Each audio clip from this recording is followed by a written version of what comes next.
Welcome to everyone. It's really great to be able to do this with so many people. Usually we do this in our practices, but as Jesse's mentioned, we're spreading out quite a bit now. We've got practices up as far as Coffs Harbour, down as far as Mildura, and I'm sure there's people everywhere in between joining us on the call. We're going to be I'm going to share my screen so you can follow along with me here. We're going to be diving in to breaking through back pain. This is a great way to start the year. As you've probably experienced yourself, back pain is this thing that is prolific across everyone. More than 90% of people experience it.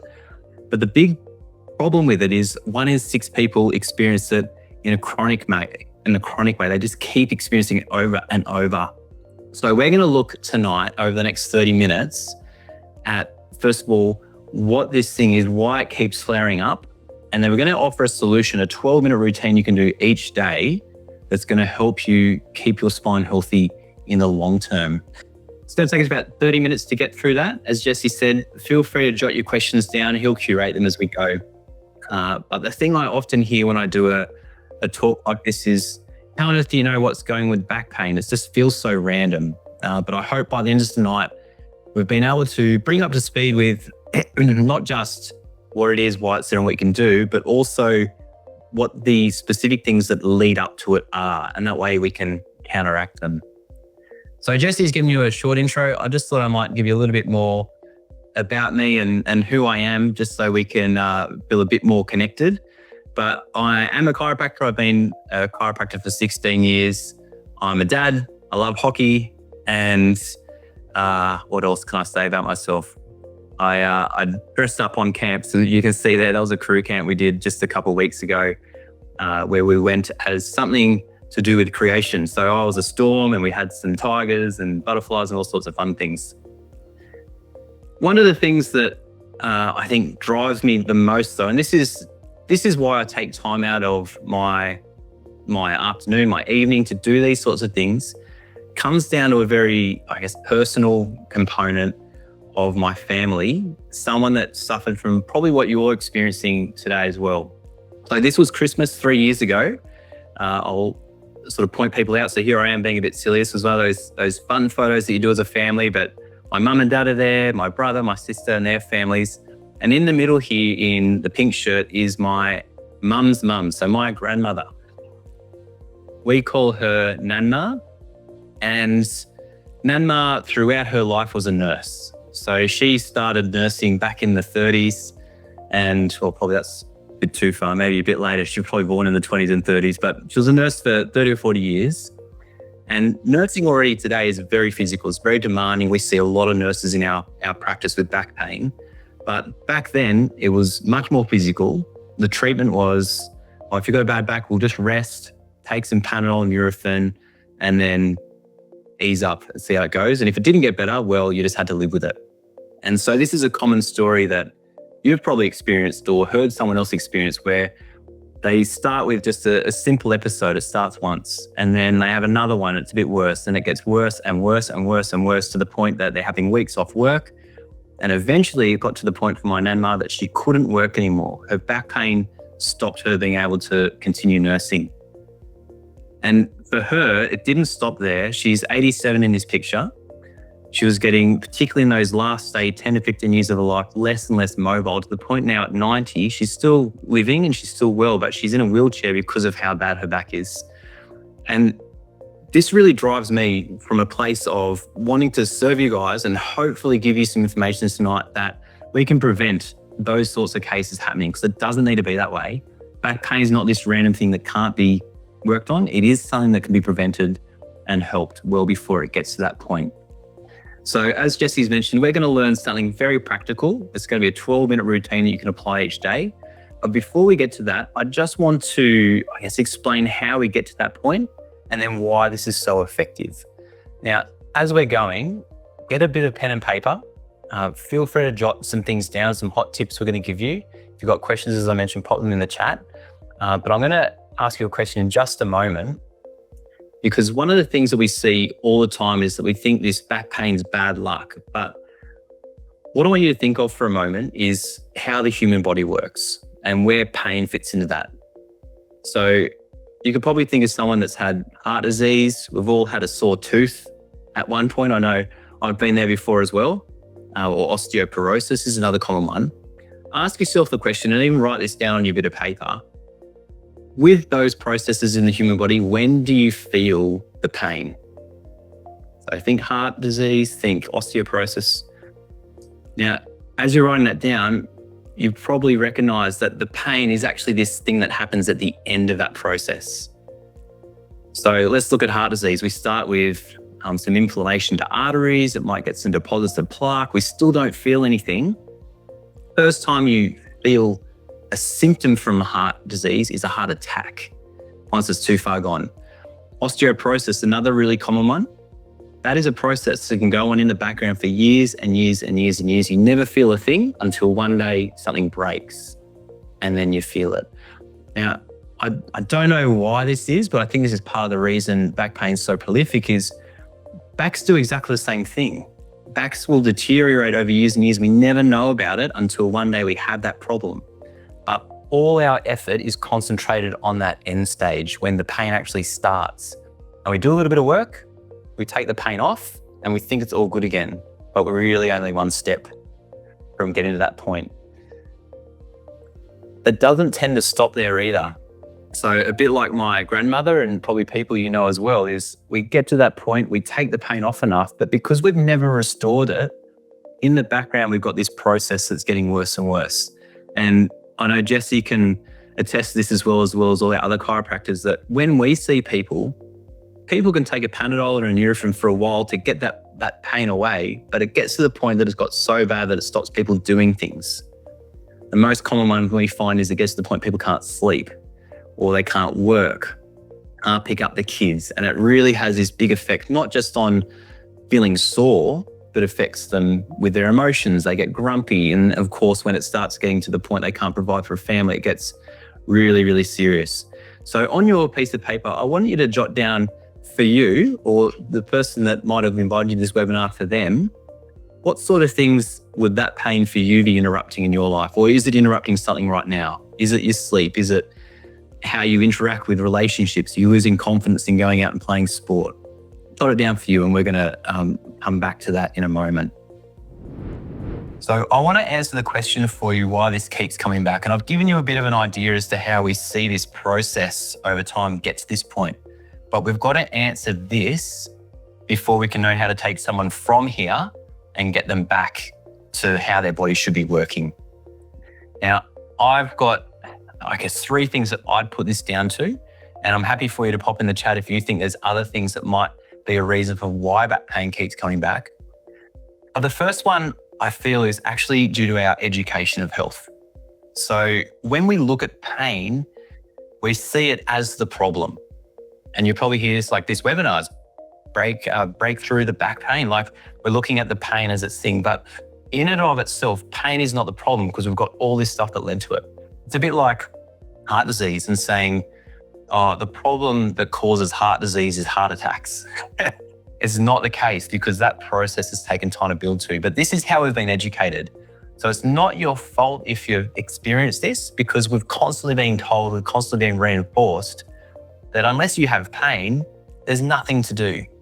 And this bugs me a little bit because a lot of other health areas have done a really good job at educating people and understanding that, you know, you go to the doctor, you get your blood pressure taken, even if you don't feel like your head's going to explode, because we recognize that making sure your blood pressure is under control protects you from issues with high blood pressure. Makes sense. Same with diabetes, same with tooth decay. But somehow we haven't quite got there with back pain. And this leads me to my second reason I think we keep having these issues keep coming back is our whole system is geared around helping people in pain, but not restoring them back to full function. And what I mean by that is I work in the Orange practice, as Jesse mentioned. It's a large medical center. So there's probably somewhere between 30 to 40 doctors that I work with, surgeons, GPs, specialists of all sorts. And when someone comes in with back pain, so let's say they've got a disc bulge, the number one treatment for that mechanical problem that has a neurological overlay is a biochemical substance to dumb their pain down. them a Nurofen, they give them a Voltaren, and they say, see how you go. And so we've been essentially trained in this model to think that, well, if it doesn't hurt, it must be okay. But as we see, take the pain off, it just takes essentially the smoke alarm. We press the button even though the fire's still going, and we're only one step away from having that happen all over again because we haven't taken the opportunity to restore it. Now, when it comes to the science of things, I think you guys are going to love this. This, I think, really encompasses then the reason that we get all the way down here and we get stuck in this stage. Now, the really cool thing is this research, this is all science-based research from a great person over in New Zealand. Her name's Heidi Harvick. So her background was she started life as a chiropractor and she moved into a neurophysiology role. So she did her PhD, she's a neurophysiologist. And what she spent the last 20, 30 years is finding out what's taken someone from here to slowly degrade to the point they have pain and then disability. And her research, I'm going to try and summate in, say, 2 minutes, try and get that last 20 or 30 years in that time frame to make sense of it. And her research has now gone from here to here, and also we're going to look at then how to get that back to normal. So prepare yourselves, a little bit of detail, but I think it's going to really help make sense of then when we look at the things we're going to do to help this sort out. So what you can see here on the left side of the screen is a standard low back couple of vertebra. You've got the bone, you've got a disc in between, 2 joints at the back, and then you've got the spinal nerves that come through these small gaps. Now, if we look a little bit closer, which is on the right here, we've got these small little muscles that join those bones together. Now, those muscles they're really deep. You can't feel them if you're pushed into your back. And those muscles are a little bit different from the big ones you can feel because the role of these guys are actually little stretch receptors. They're not there to brace or contract, or they don't even get into spasm. When you bend and move, let's say you're sort of bending side to side, the little muscles on either side are lengthening and stretching. And what that does is there's a little nerve that comes off that goes up to the brain and tells the brain, hey, you just moved in that way, or you just moved in this way. And it's so accurate. To give you an idea, this is a bit nerding out here. In these little muscles, you've got them in your hands as well. And if you just look at your hands right now, they're very dexterous. You've got great control over them. If you took 1 gram of muscle out of your hand, there's 16 of those little stretch receptors to tell your brain exactly what your hand's doing. 16 per gram of muscle. In your low back and up into your neck, you've got 132. So that's how sensitive this structure is. Now, the problem is, this is why people end up constantly getting back into back pain. If these joints get stuck and stiff, let's say you've had an accident, or you've been sitting in a bad posture for years and years and never moved properly, or you've got really high stress and you tense up constantly, and those joints stop moving, those stretch receptors don't tell the brain what's going on. The muscles essentially go to sleep and they become really stiff and fibrotic. And our brain starts to lose sight of what's going on in our spine. Almost like if I was blind and I decided to walk in front of me, I'd trip over the chair and trip over the desk. It's almost like what your back's trying to do if those joints don't move. Now, that in itself doesn't actually cause pain. But of course, if we keep operating in that system, it's only a matter of time till we move in a way our brain can't sense it and we fall apart. And this is the classic experience people find when they sneeze and their back goes out, or they bend forward to pick up a pencil and their back goes out, or they just wake up and they've got pain and they think, how on earth did this happen? It feels so random. But this is what's going on in the background. So this is a quick summary of that process. We've got stress and injury that's building up over time. Those muscles go to sleep because the joints aren't moving well. It affects the way the brain gets those signals from that area. And the brain then doesn't know what's going on. And so we have this poor body awareness, poor body control, and poor function. That's those steps we're talking about that are slowly adding up over time.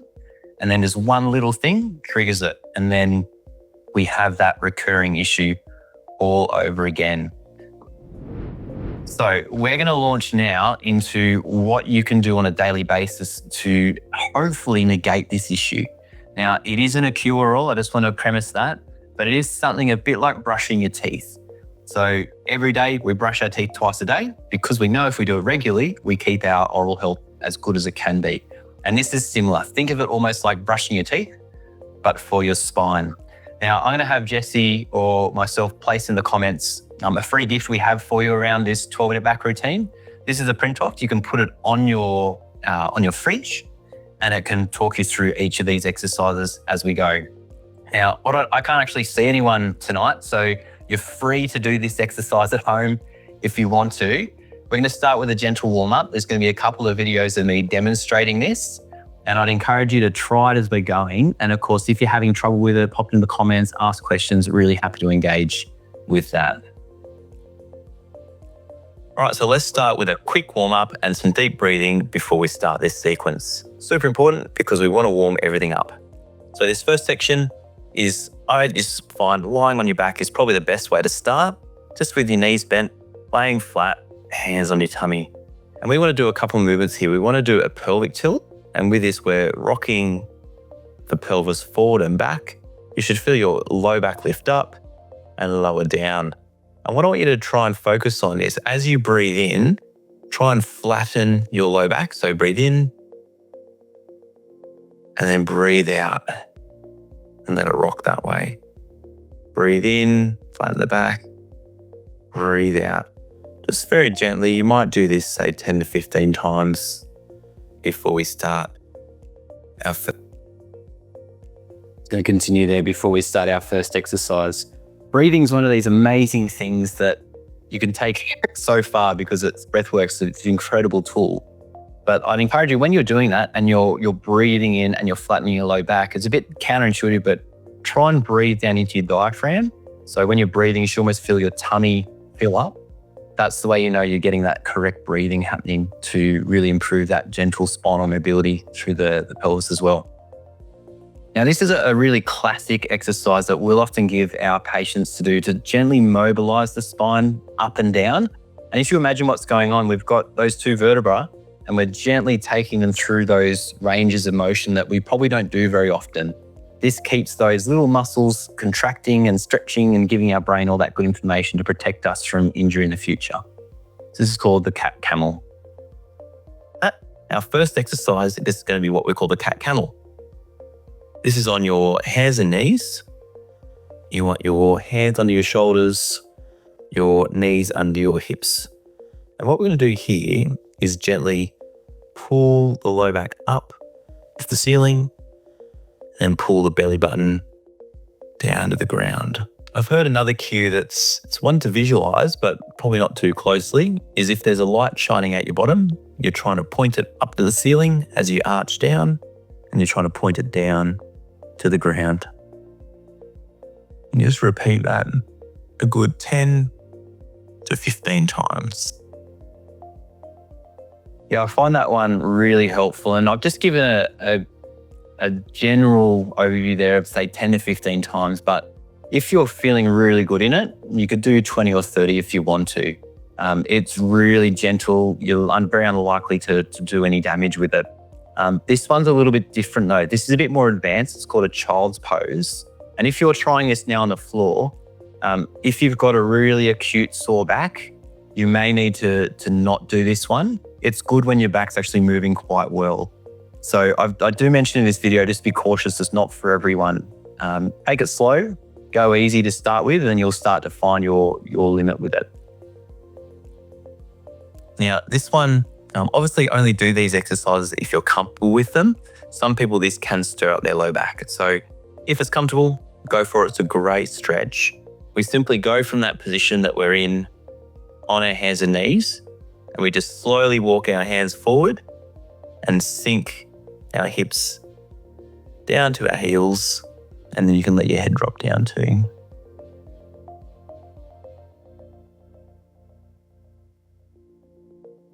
I like to hold this one for a good 20 to 30 seconds, but if it's getting a bit uncomfortable, you can come up again and return back to that position.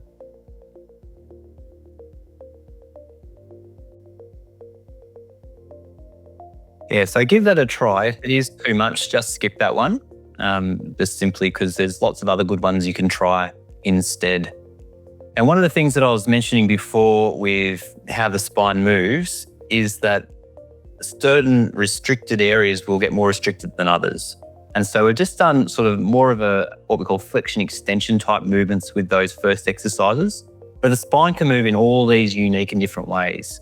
And when we're talking about how the spine gets stiff and stuck and can't move and our brain forgets how to control it, if we regularly take it through all those potential movements, our brain's always up to date. It's like got a fresh software update of knowing how to control our spine in different positions when we move. So we're going to look at how to use a wobble disc. If you are in one of our practices, you'll have used these when you come into the practice and warm up for your adjustment. If you want to get one, we've got them in the practices. You can buy one. They're only $10, $20. But if you're at home, you can get one on eBay or even just sit on a soft pillow. A soft pillow can help you to start with. So from here, we've loosened things up. We're going to work on what's called a wobble disc. And this is a great device. We use them all the time in the practice to get some mobility, particularly in through the low back. The way this one works, I've got one just here, is it's like a little squishy cushion that sort of moves around under you. Great for people in the office. And we simply just sit here on it like that. And we're just going to gently rock side to side. And what I want you to imagine is your pelvis is sort of sitting on a platform here. It's sort of going side to side like this, and your spine on top of it is gently flexing side to side. And you can do this in what we call lateral flexion in this position. We could do some flexion extension by rocking forwards and backwards, or we could even do some circumduction where we're sort of going in a rotating way, just like this. So that's one that if you were to do it at home, I'd probably spend a couple minutes doing that and just working in what tolerance you've got, just taking that stretch point. The other really unique thing about this is when we're sitting all day, our discs will compress and start to squish all the fluid out of them. Using this increases the process called imbibition, which draws nutrients and fluid back into the disc to help them be healthy. Now, I love this one. This is called a mirror image exercise. And the idea here is, I'll explain in the video as well, but the postures that we adopt all day are often in this sort of flex forward position. It's a great reset. So as much as this is part of like the brushing of the teeth as a daily thing, you can do this throughout the day. And I always suggest my patients doing this even each hour, particularly if they're in a job where they're sitting a lot. We're now going to work in through some more sophisticated ones, which involve posture and involve mobility through the mid-back. So this one here is called a mirror image exercise, and it's great because we are constantly in positions where we're down like this. And what we're going to do is a mirror image exercise where we do this big stretch coming back like that to undo that. So the key here is if you imagine everything's been sort of flexed forward, you want to do the opposite. So you're going to turn the arms out, you're going to pull the shoulders back and down. You're actually going to look up a little bit, pull your head in and try and arch backwards. And you should feel a nice deep squeeze in between your shoulder blades, and you hold that for 5 seconds. And relax. And I'd probably do that 3 or 4 times in a row. And if you're doing that once a day at least, it's great. But as I said, it's one of these exercises that you almost can't do enough of, because for the majority of our day, we're doing the opposite, which we see all the time being a big problem for people's posture. And the final exercise, there's a few big words I'm going to throw out here, but I'll explain what they mean. Sensory motor integration is what this exercise trains, and the type of exercise is doing what's called neuromuscular rehab. And we do this in the practice with people a lot, because what's happening here is we've just got everything moving again. We've now got to help the brain understand how to integrate that. So all those little messages that come up from those muscles of the spine come into different parts of the brain, and they then sort of communicate with our eyes and our ears, and they've all got to sync up and essentially talk to each other exactly right. And this exercise is fantastic at that. It also has some benefits there with fall prevention and things like that too. But it involves using what we call a Bosu ball. It's like a half Swiss ball, like a dome on the ground. If you've got one, great. A lot of gyms have them. You can do it at the gym if you're going and exercising. If you don't have them, you can use like a pillow at home, which can help a bit. And if you're a bit wobbly and you don't feel confident on that, you can. I'll give a couple of options here. You can do it on the ground, on the floor as well. But stay tuned, and I'm keen to see how you guys go at home with this. To complement that, we really want to fire up our nervous system and help our brain start to integrate some of these changes. And all too often we're on really flat ground, solid platforms that we don't really get challenged in this area. And so these parts of our brain start to get deconditioned and they don't work as strongly as they should. And one way we can sort of hack that system is put ourselves on a balance ball, something like this, a Bosu ball, that helps our nervous system start to sort of fire those parts of our brain up again, which is great for pain because we know stability is a super important part of that. And if our brain feels strong and stable, it can dial some of those pain centers down. So what this one is you simply just stand on a wobbly spot just like this, and we're going to do gentle movements in this position. So a bit like the wobble disc, we can gently go side to side. We can do some gentle rotations. And I'm not too bad at this. I'm not the best at it, but you may find this quite challenging. And if that's the case, you can simply do this, say, on the ground, feet together. If that's a challenge for you, that's good enough. You do those twists, you do the bends. If you feel you don't have a balance ball, you can do it on one leg. You can do it like that, or you could even put a cushion down. And that's a way to increase that. But really, you want to be on here for a good couple minutes, really working through those different ranges.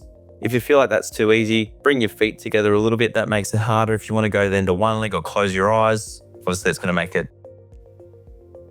Yeah, there's no shortage of making it harder, that's for sure. And I saw an amazing video. I'd love to share it with you one day of essentially how good this system can get, which was a ballerina standing on point on one of those balls with her leg up next to her head, with her eyes closed. It was incredible.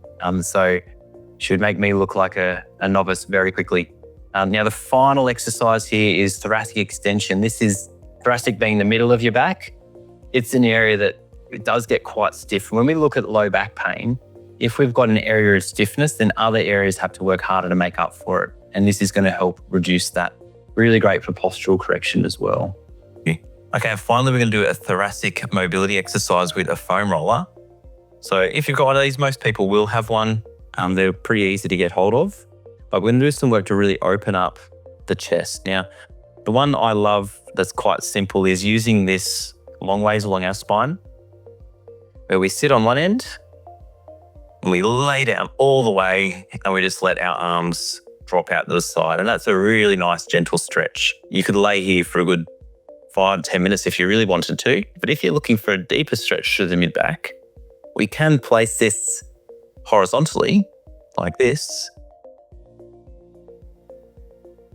and lay onto it with our arms over our back and just gently rolling back and forward, trying to get our hands to the ground and just mobilizing back and forward like this. Maybe doing 5 to 10 repetitions. Just. If you really want to get into that at home, but you haven't got a foam roller, you can roll up a towel, like a beach towel, make it nice and thick and firm. That can get you by, but they're pretty easy to get hold of. I know Kmart has them. We've got them in the office. They're pretty easy to come by.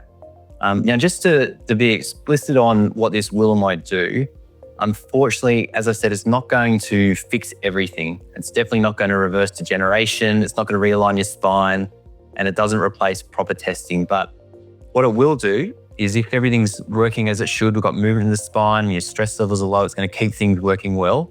It's going to improve the movement, the control, and it's going to support your nervous system function. And particularly if you're already under care, this is a great thing to add on to the exercises you've already got because it's going to help your care work better. Now, people often ask me, well, that's great, I'm doing all these things, but I still had a problem. I still had a relapse.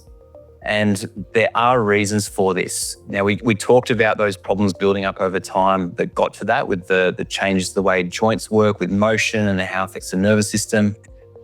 I like to look at this with what we call a 3-legged stool. And really what that means is it's going to come down to 3 things that are going to cause the spine to start the dysfunction and lead to that. And we've got to ask ourselves the question, which one's this? And I'll show you some of the testing we use in the practice in a moment to help identify what's gone wrong in the spine. But the first one is that we've lost that normal motion in the spine and we need to restore it. Now, unfortunately, there's no amount of exercises or stretches that can unlock a joint and get it freed up. It really does rely on chiropractic adjustments to free that up and get it moving. Now that kicks things off. And then we look at exercise. Okay, are we doing the corrective exercises and things that support that movement, which is like that 12-minute routine? And the final one that I think most people may not link to why that goes out is the lifestyle stresses that we're putting onto our body.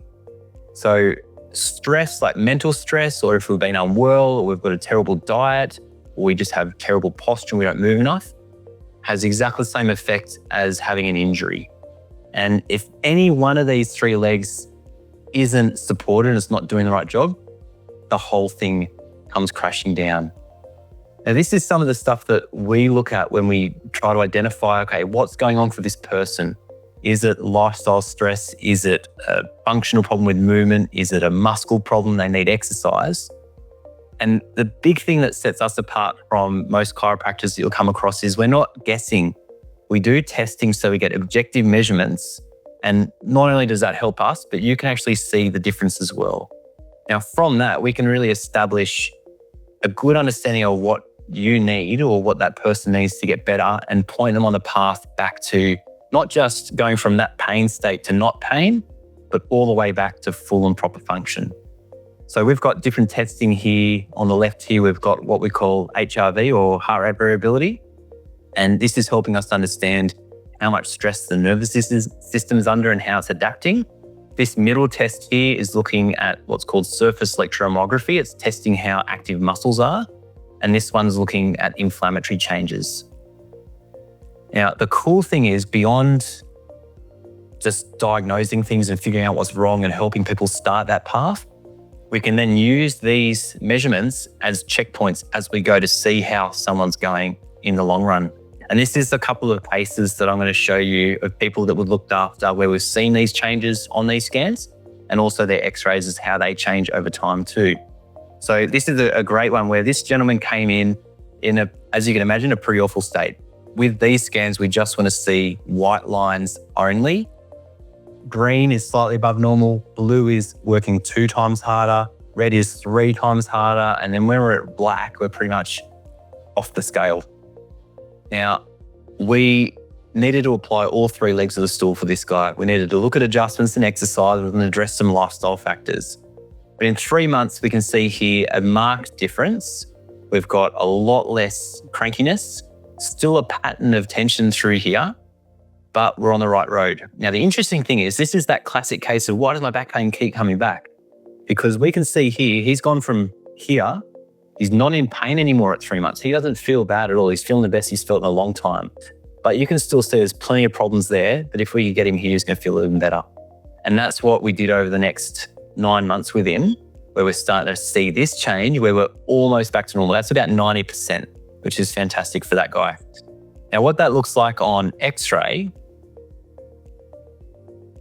is this here. So we've got 2 different people here that we looked after. To give you an idea, if you haven't seen a neck or a low back before, the neck should have a gentle curve in it and the low back should be upright with a gentle curve in it as well. And this is where pain can get a bit of a poor measurement because each of those people at 3 months had no pain. But as you can see with both those cases, they're not ideal and they're only a short way back to going back to how it was. And this is where we discuss with our patients about pain not being the only goal that they need to achieve. We're also looking at that long-term spinal health for them. So at this point, it comes down to action steps. And there's really 2 ways that we can look at it. I'd encourage you all to do that 12-minute routine each day because it's a very healthy thing to do for your spine. And one option is to go with that, try it for the next, say, 7 to 14 days, do it every day and be quite rigorous about it. Don't miss a day. And see how you go with that and see how it feels. Apply what you've learned tonight. And as I said, my true hope is that it can prevent some of these worse issues developing. The second option is getting clarity on the spine as well. And this is one of those things that we can do so much through a webinar. We're going to answer some questions in a moment. You can take this information with you. But the spine is such a complex structure and everyone is unique. The best way that we can actually answer some of these questions is one-on-one. It might be that you just want to know what's going on. It might be that you just don't want another year of managing it. You'd like to get some better sleep at night and get some personalized answers. If that's the case, I'm going to pop a link in the chat as well as a QR code that allows you, if you haven't been in the practice before, or if you're a previous patient of the practice but you want to come back and get assessed again, we've opened up some spots in our book for people that have been in this webinar to get checked. So we can run through those scans, we can sit down one-on-one, understand your case, and we can then report back to you on what that shows. So if there's x-rays necessary, we can get them organised, but that's going to allow us to really have a good objective discussion around what's going on for you and what that path is like to, first of all, get out of trouble, get out of pain, and get back towards what your body is designed to be able to do. So here's the QR code. I'll get Dr. Jessie to pop the link in the chat. All you need to do here is if you click on the link or go to the QR code, it will take you to our website that has all the practices listed. So you can select the practice that's closest to you, and it will allow you to find a time to do that one-on-one opportunity to chat as well. Now, if it's something that you're not able to get to a practice, or you're just not quite sure that you want to sit one-on-one with one of the chiropractors, we do also offer a free telehealth consult. So on that same link, you'll be able to book in for one of them. You'll need to be flexible with us because the chiros need to sort of work around their schedule to get the time, but it allows you to at least have a 15-minute conversation to see if you might be the right person for the practice and if it might be a good fit. Now, of course, if you're not the right fit, and even if you come in for an assessment and we recognise that, hey, this case would be better served by this person, we're of course going to direct you in the right direction. And myself, Jessie, all the other chiros across our group have a really vast connection of different health professionals. And if we can't solve it, we're usually able to point you in the right direction to someone that can. Now, we're going to head into a short time of Q&A. I know the chat's been pinging on my end. So I'm going to just drop out of the presentation mode, and myself and Jessie are going to work together to get through these questions. If you've got any that you've written down, now's the time to pop them into that chat, and we'll spend probably the next 15 to 20 minutes doing our best to answer them. Just as a general guide, I tend to find if it's a really specific diagnostic personal answer for someone, it's really hard just to shoot from the hip and hope that we hit the target. In those cases, I'll give a general answer, but it's better that you chat one-on-one with a chiro and follow that link to have a chat to them instead.